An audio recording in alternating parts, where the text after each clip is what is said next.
Hello students, आप सभी लोगों का री क्लासेस के ऑनलाइन प्लेटफॉर्म पे स्वागत है। तो बच्चों, हम लोग प्रीवियस क्लास में matter in our surroundings chapter पढ़ रहे थे और इसमें हम लोगों ने लास्ट में जो पढ़ा था वो हमने सॉलिड लिक्विड गैस के बारे में पढ़ लिया था और उनके डिफरेंसेस के बारे में भी हमने डिस्कस कर लिया था। ओके, तो चलो बच्चों, आज की क्लास हम लोग स्टार्ट करते हैं। और आज की क्लास में हम लोग को पढ़ना क्या है, आज हम लोग पढ़ेंगे inter conversion of states of matter. क्या पढ़ेंगे? Inter conversion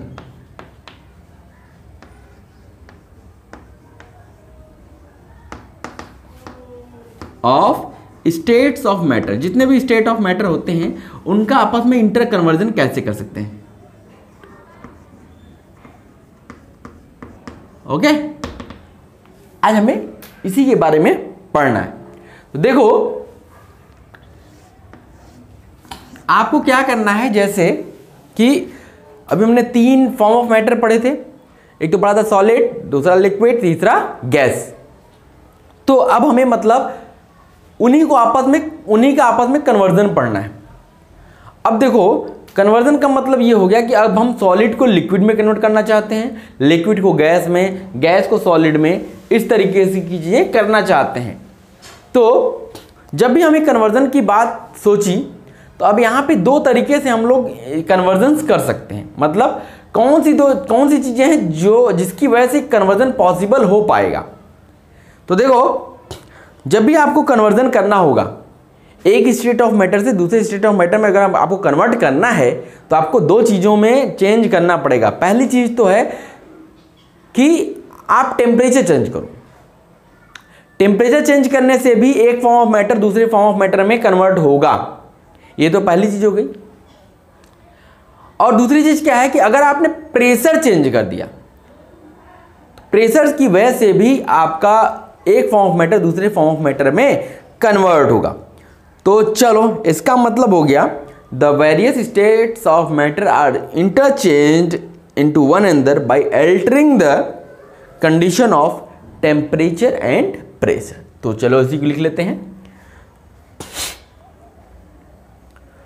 the various states of matter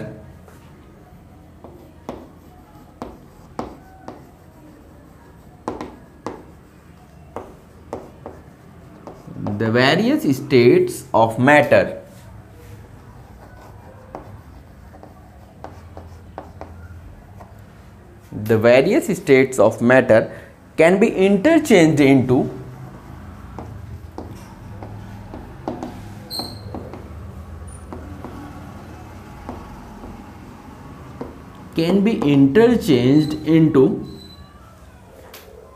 one another by altering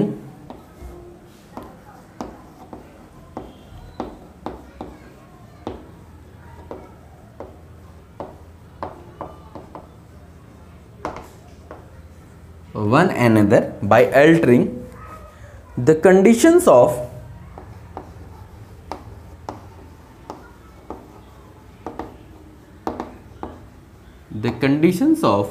क्या चेंज करना पड़ेगा भाई हम लोग को? किस में अल्टर करना पड़ेगा? 2 चीज़ों में अल्टर करके हम इंटरचेंज कर सकते हैं। पहला क्या है हमारा? टेम्परेचर।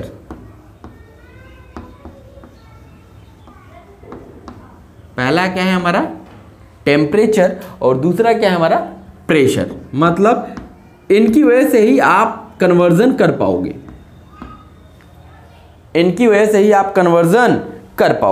ठीक है,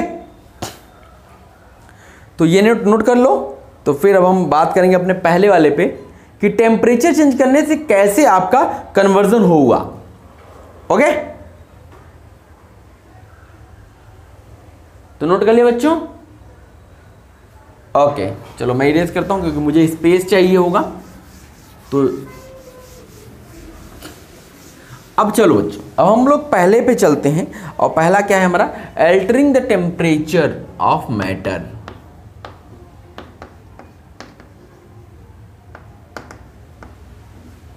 altering the temperature of matter.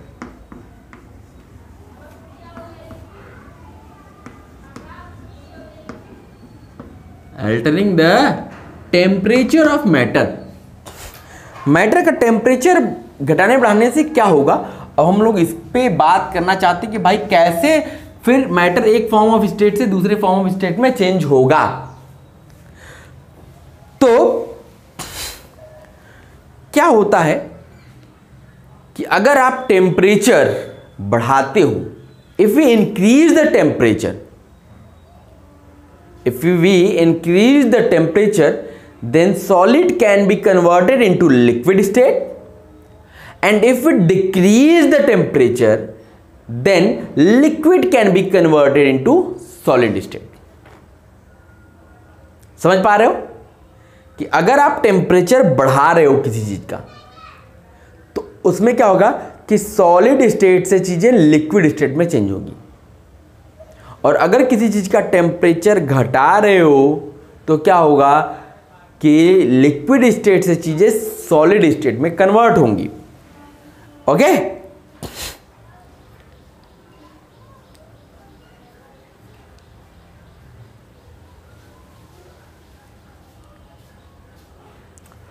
तो लिख लो इसको एक लाइन के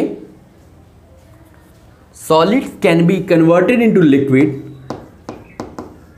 solids can be converted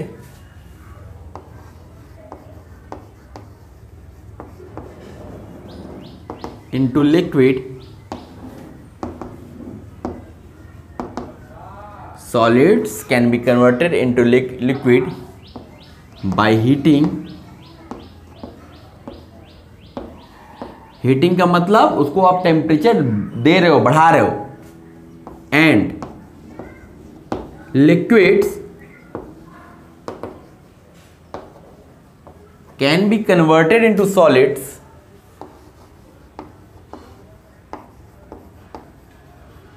can be converted into solids by cooling। आप उसको क्या कर रहे हो, ठंडा कर रहे हो। ठंडा करने का मतलब उसका टेम्परेचर घटा रहे हो। जैसे आपके घरों में, कुछ लोगों के घरों में एसी लगा होगा। अब एसी क्या करता है बच्चों, आपको गर्मी में ठंडक देता है। तो इसका मतलब करता क्या है, वो आपके जो नॉर्मल रूम टेम्परेचर है उससे कम टेम्परेचर पे टेम्परेचर रखता है। जैसे नॉर्मल रूम टेम्परेचर मान लो 25-26 डिग्री सेल्सियस है, तो जब आप एसी चलाते हो तो उस पर किस पे रखते हो, 16, 15, 14, 10 ऐसे रखते हो। तो इसका मतलब आप टेम्परेचर क्या कर रहे हो, घटा रहे हो। घटाने से क्या होता है, ठंडा होता है। ठीक है, तो ऐसे ही क्या होता है, जैसे आपका फ्रिज होता है। फ्रिज में क्या करते हो भाई, आप पानी रखते, फ्रीजर में आप पानी रखते हो तो किस में कन्वर्ट हो जाता है, बर्फ में। क्यों, क्योंकि वहां का टेम्परेचर नॉर्मल टेम्परेचर से बहुत नीचे है। वहां का टेम्परेचर नॉर्मल टेम्परेचर से बहुत नीचे है। लेकिन अगर उसी जो उसमें बर्फ बनी, अब वो सॉलिड फेज में आ गई, अब उसको अगर आप बाहर टेम्परेचर में लाके रख दो तो अब उसका टेम्परेचर धीरे धीरे क्या होगा, बढ़ेगा। क्योंकि वो दूसरे टेम्परेचर पे था, वो बहुत कम टेम्परेचर पे था। जब उसको आप बाहर लाओगे तो बाहर अब टेम्परेचर ज़्यादा है, तो वो धीरे धीरे टेम्परेचर बढ़ना शुरू हुआ, तो अब वो धीरे धीरे क्या होगा, मेल्ट होना शुरू होगा।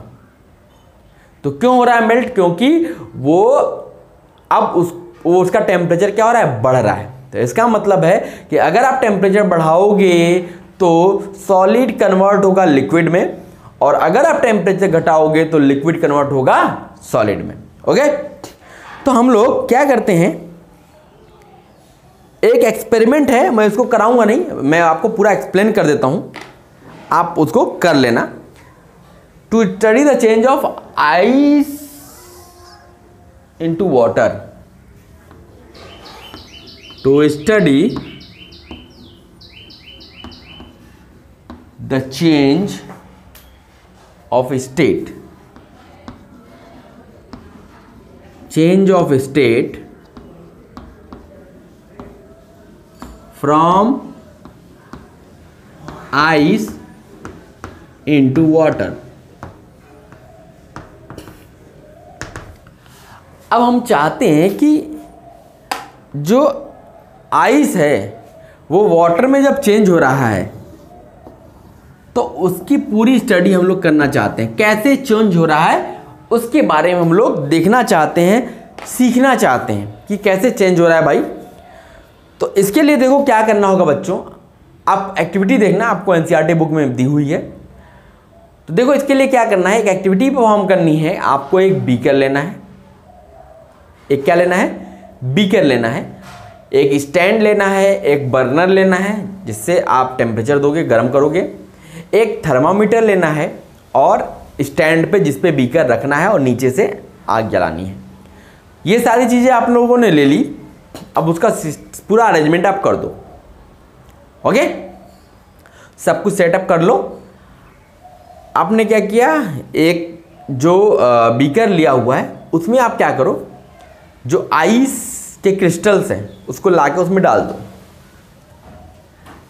आइस के क्रिस्टल्स ला करके इसमें डाल दो। अब आप क्या करो, जैसे ही आइस इसमें आपने डाला, अब एक थर्मामीटर कैसा होता है आप लोग देखे होंगे।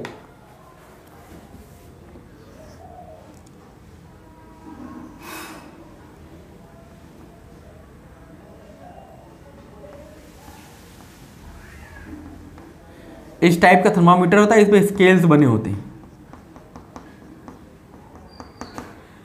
ठीक है, तो अब आप क्या करोगे, ऐसे थर्मामीटर ले जाके उसमें डालोगे और उसका टेम्परेचर नोट करोगे जो आइस था, और उसको क्या करोगे, एक ग्लास की रॉड लोगे, उससे उसको मिक्स करना है आपको और नीचे से क्या करना है, गरम करना है। आपने गरम करना शुरू किया, अभी जो आपने बीकर लिया था उसमें आइस के क्यूब्स हैं। ठीक है, आपने टेम्परेचर लिया, मिला कितना, 0 डिग्री सेल्सियस। कितना मिला, 0 डिग्री सेल्सियस। अब आपने क्या किया, अब आप नीचे से गर्म कर रहे हो और इसको स्टिर कर रहे हो, हिला रहे हो, घुमा रहे हो। जो ग्लास की रॉड आपने लिया उससे उसको घुमाना चालू रखा और आप बार बार टेम्परेचर मेजर कर रहे हो, टेम्परेचर नाप रहे हो 0 डिग्री सेल्सियस। फिर गरम नीचे से हो रहा है, इसको आप स्टिर करते जा रहे हो, आप टेम्परेचर नापते जा रहे हो और आपने देखा कि अब पूरा लिक्विड बन गया है।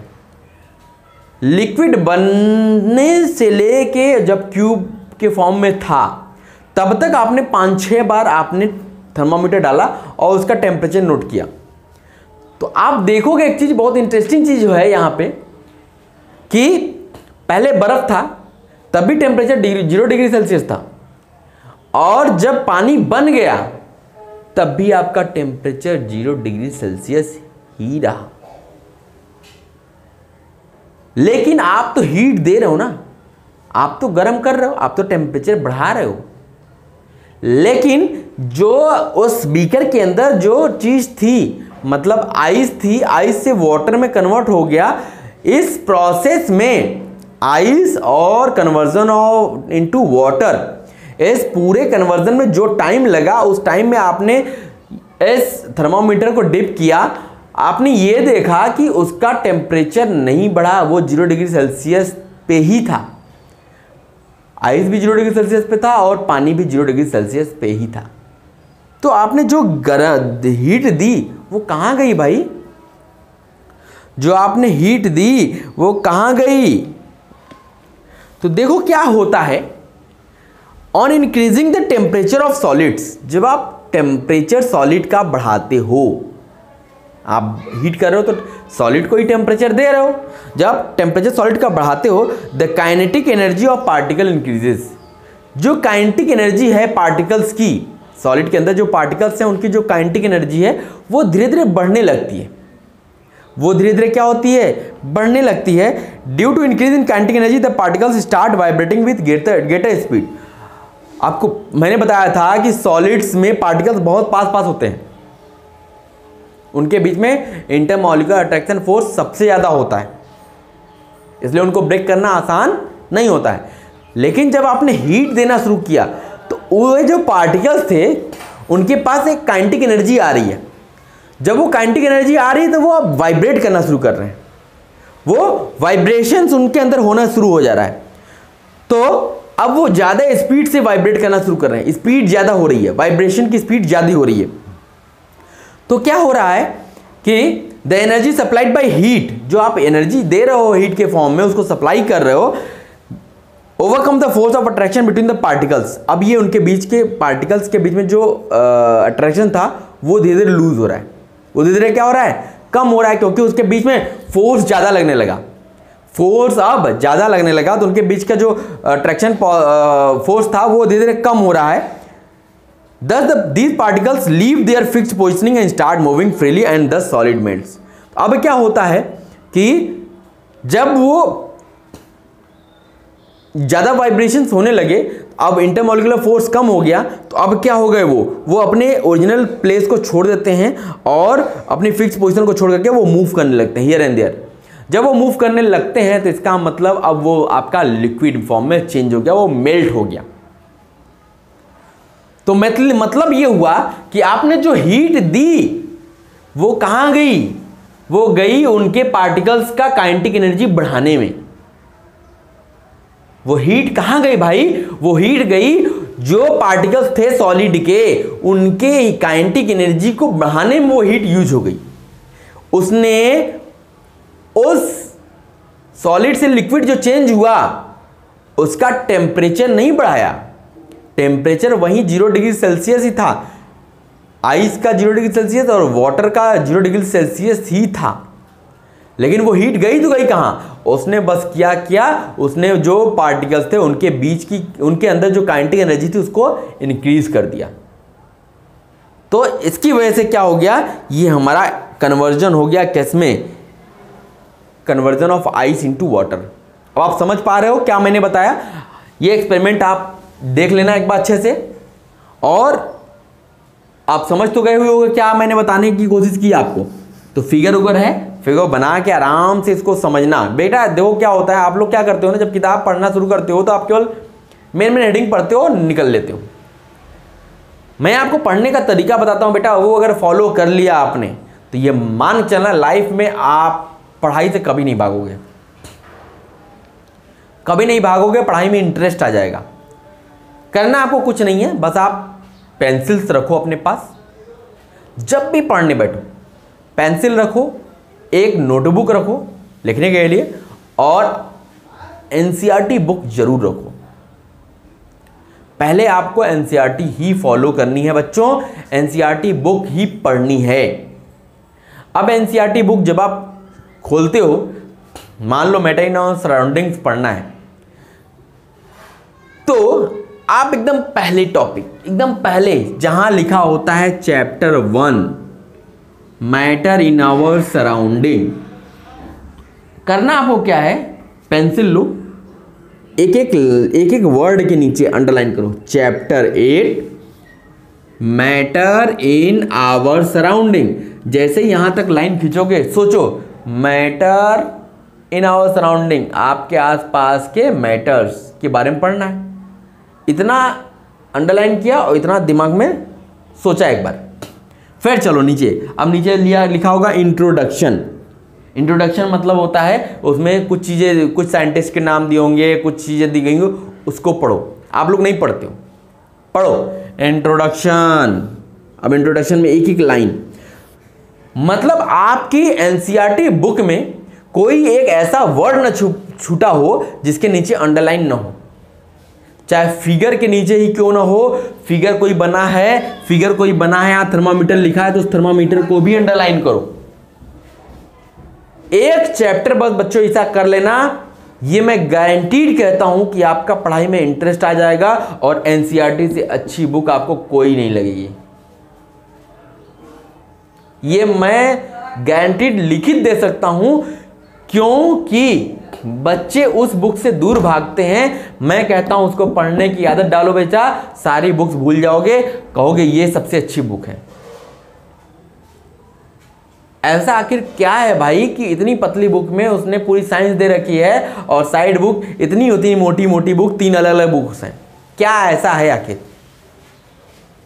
केवल एनसीईआरटी पढ़ के आप कोई भी कंपटीशन क्रैक कर सकते हो, लेकिन साइड बुक हजारों पढ़ लो, कंपटीशन नहीं कर पाओगे। ये फैक्ट है।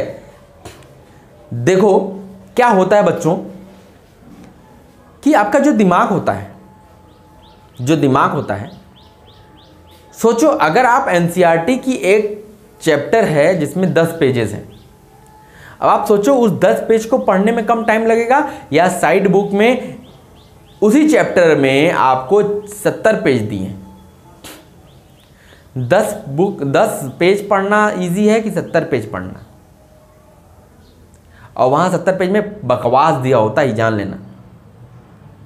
तो आप 10 पेज पढ़ने की आदत डालो, टाइम कम लगेगा, ज़्यादा कॉन्सेप्ट सीखोगे, ज़्यादा दिमाग वर्क करेगा। क्यों? क्योंकि वहाँ पे लिखता है वाई लिख के क्वेश्चन मार्क बना दिया। अब वो वाई क्यों लिखा इसलिए कि अब आप सोचो, अपना दिमाग यूज करो कि ये सेंटेंस, ये वर्ड आया कहाँ से, इसके आगे इसका कुछ और मतलब है क्या? तो इतना कुछ देता है आपका दिमाग सोचने के लिए। साइड बुक में क्या है? सब इलेबोरेटेड फॉर्म में, कोई दिमाग लगाना ही नहीं है। आपको लगेगा अरे वाह ये तो बहुत ईजी, हमें समझ में आ गया, लेकिन कुछ नहीं आता है, क्योंकि आपका दिमाग ये बोल चुका होता है कि ये तो बहुत ईजी है। पढ़ा नहीं आपने, लेकिन उसने बोल दिया ये बहुत ईजी है। लेकिन यहाँ इस वाई को देखता है तो आपका दिमाग भी कहता है अरे यार ये वाई क्यों आया, इस वाई का मतलब क्या है। आपका दिमाग सोचने लगता है, लेकिन वहाँ नहीं सोचता है। तो इसकी वजह से क्या होता है बच्चों, आपको बाय लाइन पढ़नी है, आपको कोई भी चीज़ छोड़नी नहीं है, A to Z पढ़ना है। अगर आप चाहते हो कि आपका पढ़ाई में इंटरेस्ट हो तो एनसीईआरटी बुक पढ़ना शुरू करो। एनसीईआरटी से अच्छी कोई बुक नहीं है बच्चों, ये मान चलना। अदरवाइज कभी मान लो आपको बड़े लेवल की तैयारी करनी है, जैसे अगर आप IAS PCS की तैयारी करने जाओगे तो ये मान चलना फिर से आपको एनसीईआरटी पढ़नी पड़ेगी। तो जो काम वहाँ करना है 8 साल बाद करना है वो अभी कर लो ना। अभी करोगे ये मान के फैक्ट है बच्चों कि कोई भी कॉम्पिटिशन्स आपसे अछूता नहीं रहेगा, सारे कॉम्पिटिशन्स आप क्रैक करोगे। लेकिन एनसीईआरटी की एक एक चीज़ का आपको चीज़ें पता होनी चाहिए, हर एक चीज़ के बारे में पता होना चाहिए। अब जो वाई लिखा उस वाई का मतलब ढूंढो। आप हमेशा अपने साथ एक डिक्शनरी जरूर रखो, जो वर्ड आपको समझ में नहीं आया उसका मीनिंग वही बुक में लिखो ऊपर। तब ऐसे फील होता है, ऐसी पढ़ाई होती है। आप लोग क्या करते हो, किताब उठाया ये खत्म हो गया खल्लास, ऐसे नहीं होती। टाइम दोगे बच्चों, और यहां कम टाइम देना पड़ेगा। एक चैप्टर को पढ़ने के लिए मैं गारंटी देता हूं, अगर आप 2 घंटे लगातार अगर आपने पढ़ लिया तो एक चैप्टर खत्म हो जाएगा।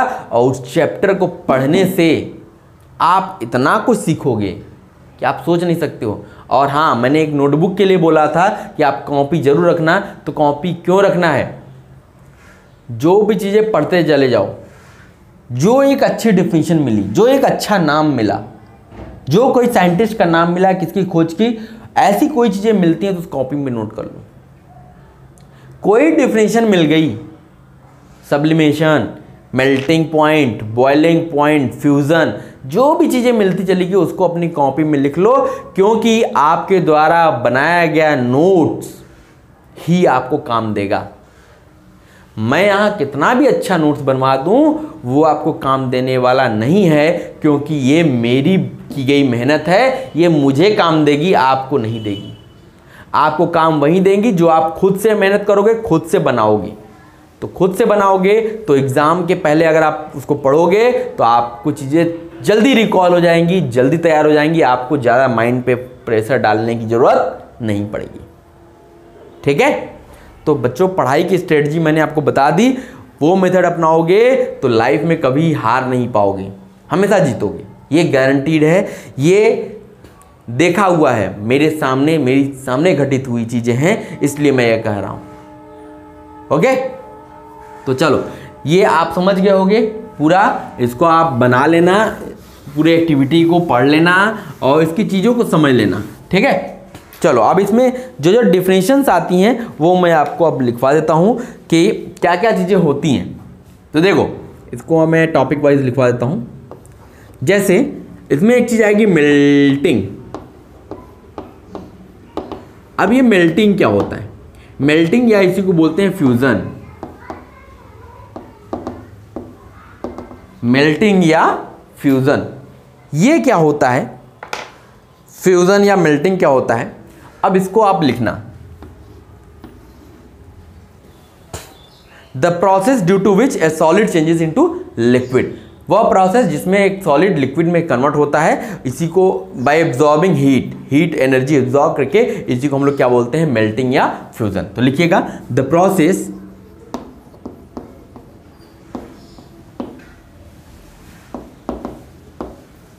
in which a solid converted into liquid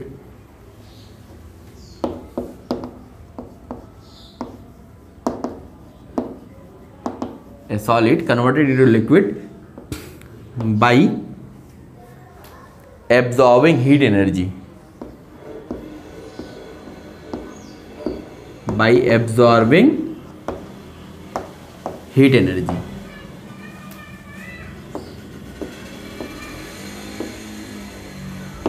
is known as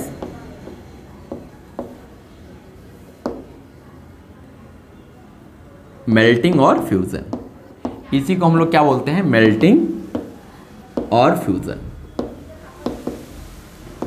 मतलब conversion of solid into liquid bye absorbing heat energy. इसी को क्या बोलते हैं? मेल्टिंग और फ्यूजन। अब चलो दूसरे पे, फ्रीजिंग और सॉलिडिफिकेशन।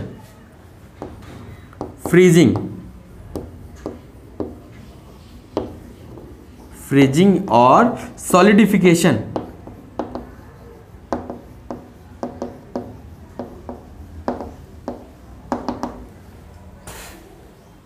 क्या है? फ्रीजिंग और सॉलिडिफिकेशन। अब ये क्या होता है भाई? तो नाम तो ये दिख रहा है ना, the process due to which liquid changes into solid by giving out heat energy. वो हीट एनर्जी क्या करेगा? निकालेगा, वो हीट एनर्जी देगा। वहां हीट एनर्जी ले रहा था, एब्जॉर्ब कर रहा था, लेकिन यहां क्या करेगा? गिव आउट, हीट एनर्जी देगा। तो उससे क्या होगा कि वो क्या कहलाएगा? वो आपका फ्रीजिंग और सॉलिडिफिकेशन। तो लिख लीजिए, the process due to which a liquid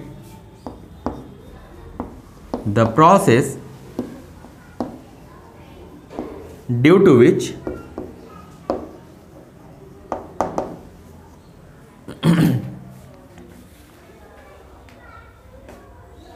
a liquid changes into solid state.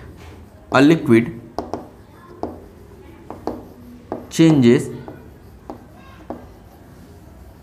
into solid state by giving out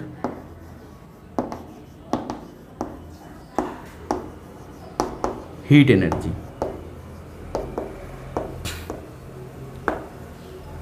By giving out heat energy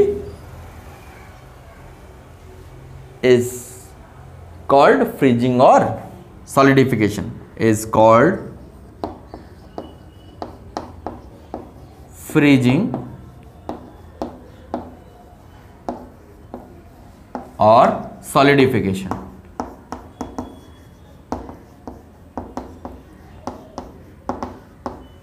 is called freezing और सॉलिडिफिकेशन। इसी को हम लोग क्या बोलते हैं? फ्रीजिंग या सॉलिडिफिकेशन। ठीक है, तो ये नोट कर लीजिए बच्चों, फिर आगे चलते हैं। तो मेल्टिंग समझ गए आप, फ्रीजिंग समझ गए। अब मैं आपको बताता हूं कि मेल्टिंग पॉइंट क्या होता है और फ्रीजिंग पॉइंट क्या होता है। ठीक है, ओके, नोट कर लिए बच्चों? Okay,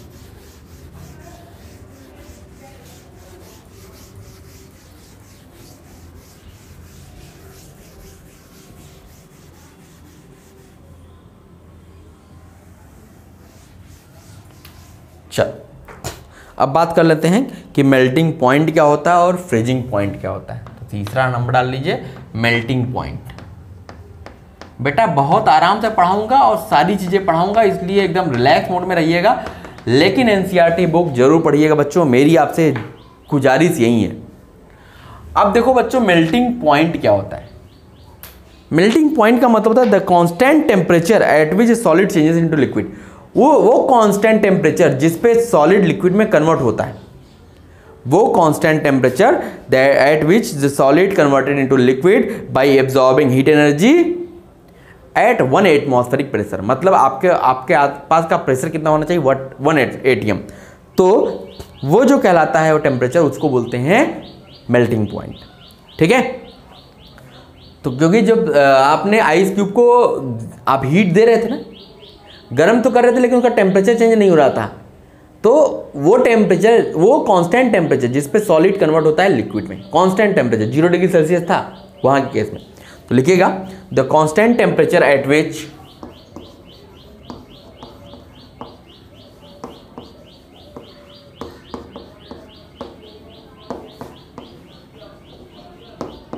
the constant temperature at which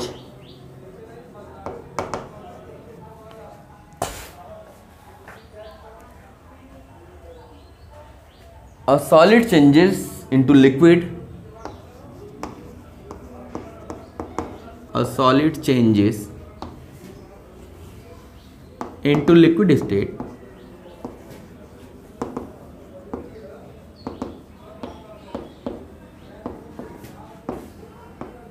by absorbing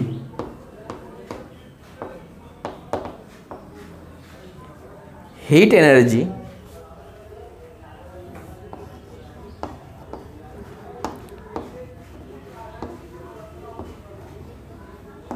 at 1 atm pressure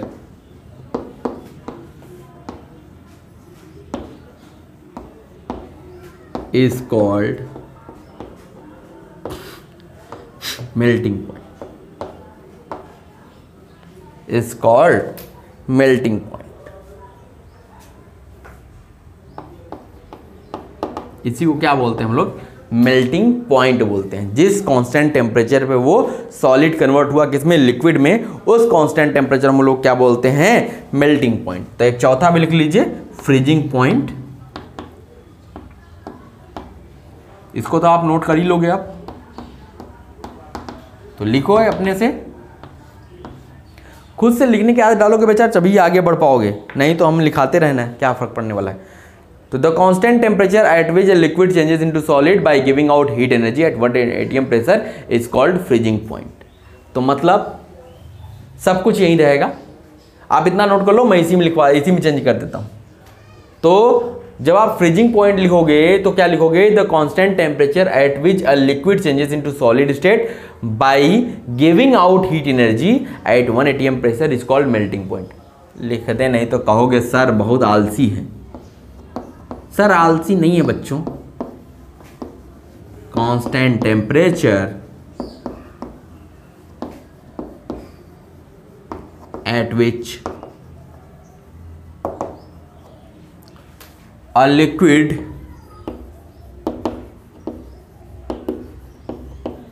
changes into solid state by giving out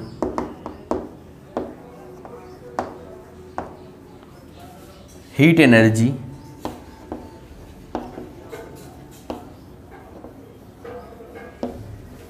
at 1 atm pressure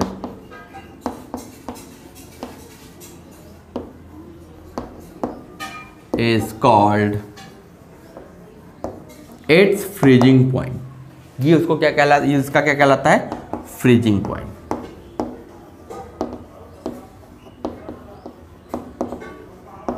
ठीक है?